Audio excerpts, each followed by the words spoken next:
Lesson 5-6. Let's hear it for the last lesson in Chapter 5. Woohoo! We've been talking about inequalities. Now we're going to talk about how they relate in two triangles. We have two theorems. One is the hinge theorem, and one is the opposite or the converse. So think about a hinge of a door frame. It helps keep the door on the house, but it also allows the door to swing to make an angle. So we're going to be kind of talking about angles. The hinge theorem tells you that if AB is congruent to FG, so these two sides over here are congruent, and let's say AC is congruent to FH, so the bottoms here, if those two sides are congruent, and notice our triangles are not congruent, so we're going to be looking at angles here, and the angle between these two sides, angle A, is bigger than angle F. Let's say this is 45 degrees, and let's say this is only 30. So angle A is big. Because it's in between these, so think about this is the hinge. This is the hinge that door swings on. Because of that, we can say that the side opposite BC and GH, we can say that BC is greater than GH, because we're talking about the hinge, the angle and the side opposite it. Okay?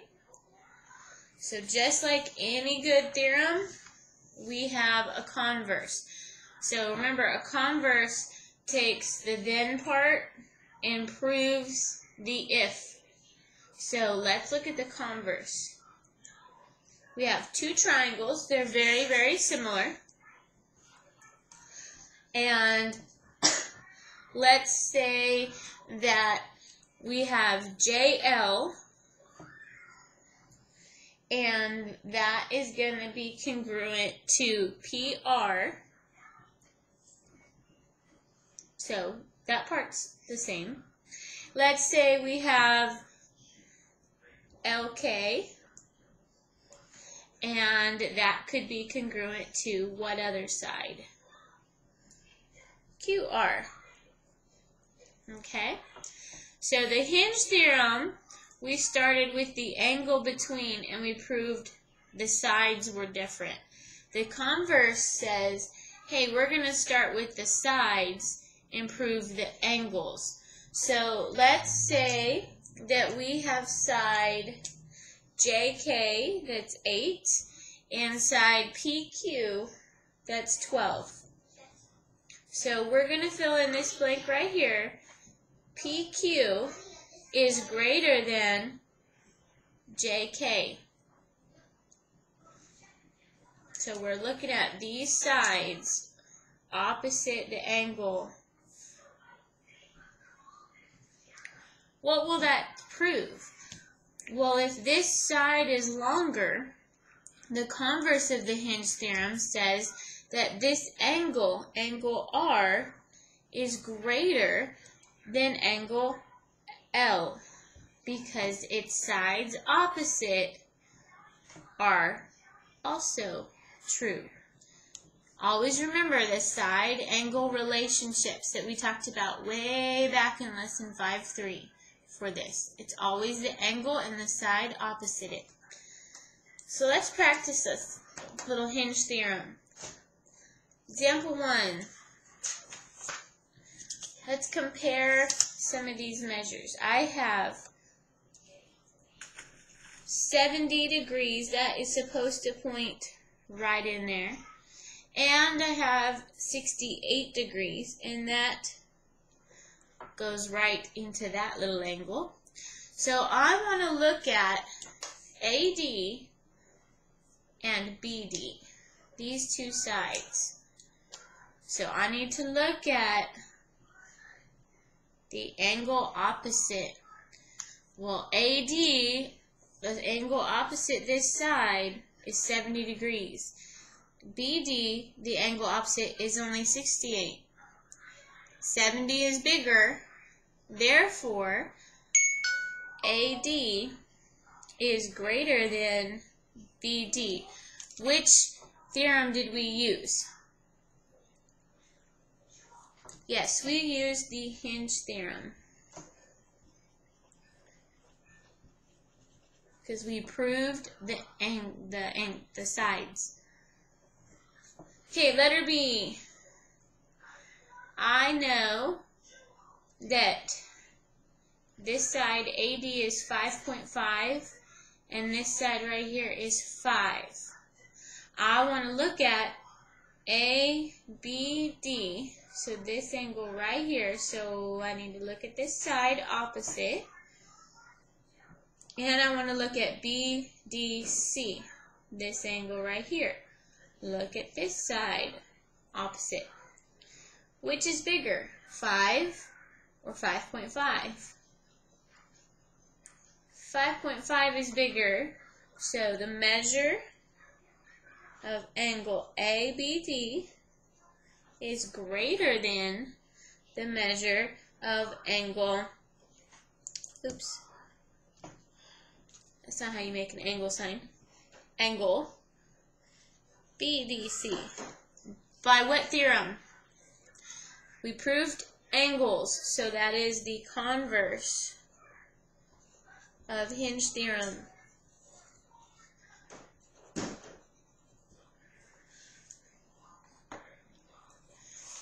Okay, example 3 or 2. Ooh, your math teacher cannot count today. Example 2. If you think about this and I draw a diagram, you have a person lying flat on a table. The doctor raises each leg. So if this person can raise one leg 35 degrees and the other leg 65, which is greater? This leg right here. So that leg is going to be higher, the left leg.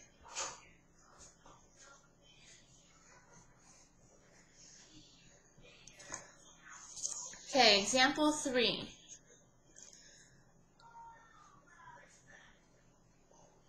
Forgot to draw arrows, sorry. We want to find the range of possible values for A. Alright, so what we need to know is when we talked about lesson 5.4 and 5.5 about how certain sides cannot be bigger than other sides. Looking at these angles, if we look at these sides across, 18 is bigger. So is this angle, the 9A plus 15, going to be bigger or smaller than 141? It's going to be smaller because the side opposite it is smaller. 16 is smaller than 18. So we need to set up an inequality and solve it. We know that 9A plus 15 has to be smaller than 141 degrees. So let's solve for A.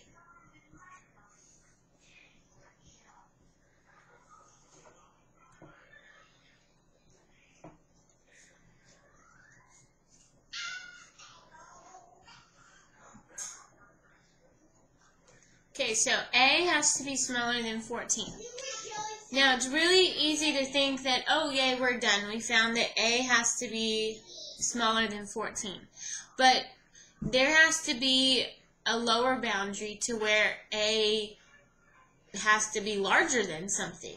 So if we think about a triangle, and a triangle can have 180 degrees in it, but the measure of any angle within that triangle has to be between 0 and 180. So there's a boundary that this angle has to be between.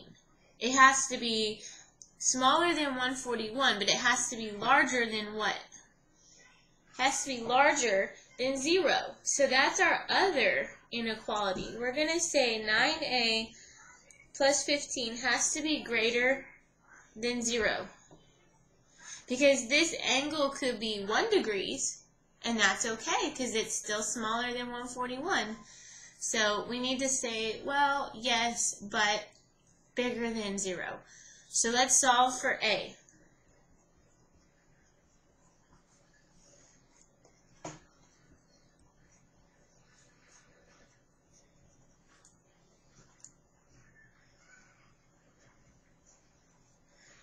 Okay, so A has to be bigger than 5/3. So now we have a boundary. A has to be between negative 5/3 and 14. So let's write that as a complex inequality. A has to be larger than 5/3, but smaller than 14. That's our answer in a nice, neat little box. Go in the other room. Go in the other room. Joshua, don't burp on the camera. Last example. 2-column proof. It's okay, we'll get through it.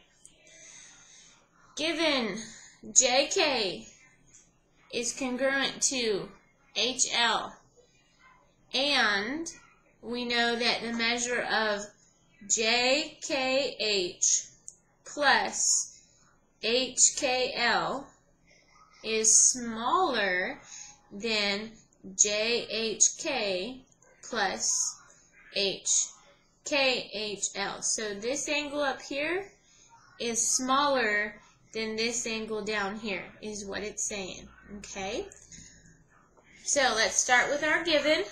Let's rewrite it.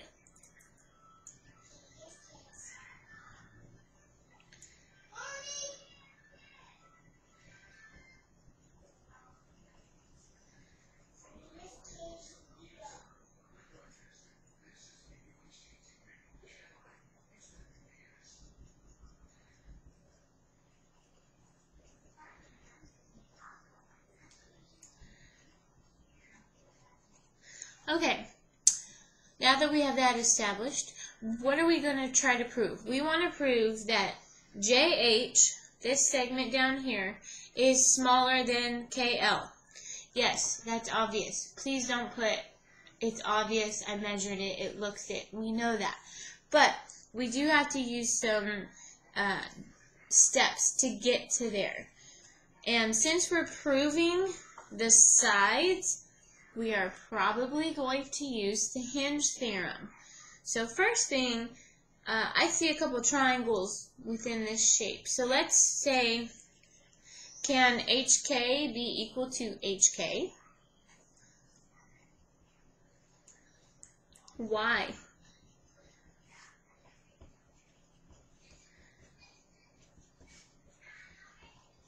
Yep, reflexive property.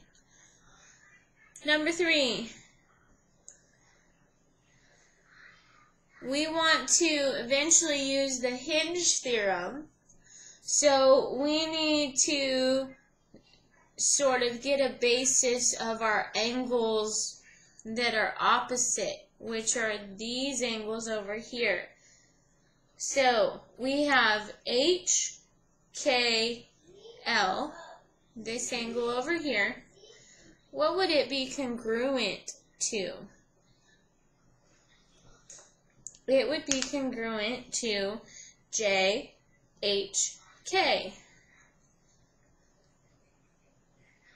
Okay? You can use either angle-side relationships to prove that or alternate interior angles. But let's write that down. Angle HKL is equal to JHK.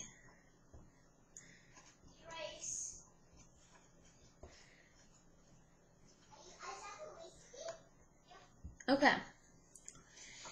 Since they're congruent, can we then substitute in JHK for HKL? Yeah, I think we can, because up here we have JHK, and we have HKL. Hey, because we want to end up getting just these two angles here. So let's substitute in. Measure of angle JKH plus the measure of angle HKL is less than the measure of, here's where we're going to substitute. Instead of JHK, they were equal, so we're going to put HKL.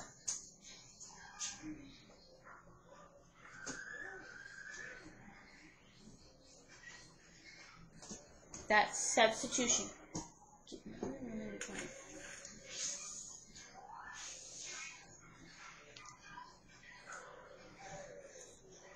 Okay, number 5. Why would I substitute it, do you think? Well, if I want to end up proving this side, I need to get to a point where I can talk about this angle. Oops, you can't see that. This angle in relation to this side. So because these are equal, I can do a little bit of algebra and subtract HKL from both sides, and I get JKH is less than KHL, and that's the subtraction property of equality. Last step. Because JKH, this angle right here up at the top, is smaller than this angle down here at the bottom, it proves our sides, the relationship between our sides, by using the hinge theorem, which is what we wanted. We wanted JH to be less than KL, and that is by using the hinge theorem.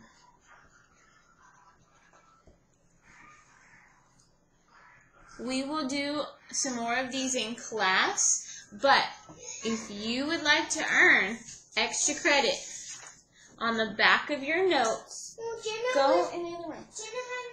Jenna was pulling my shirt. Now's not the time. Stop tattling.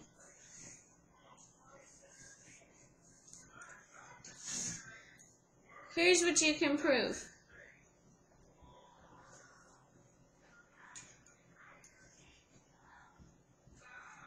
For extra credit.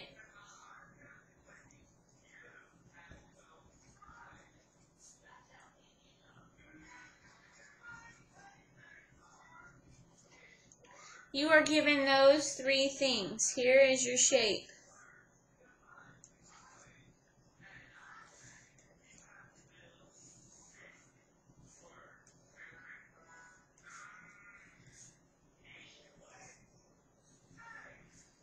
There's your shape.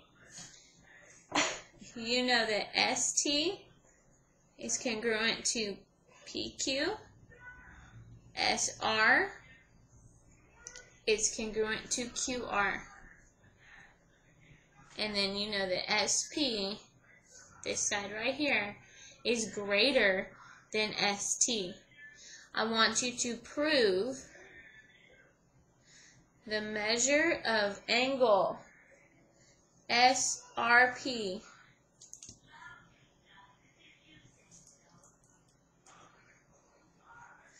is greater than the measure of angle PRQ.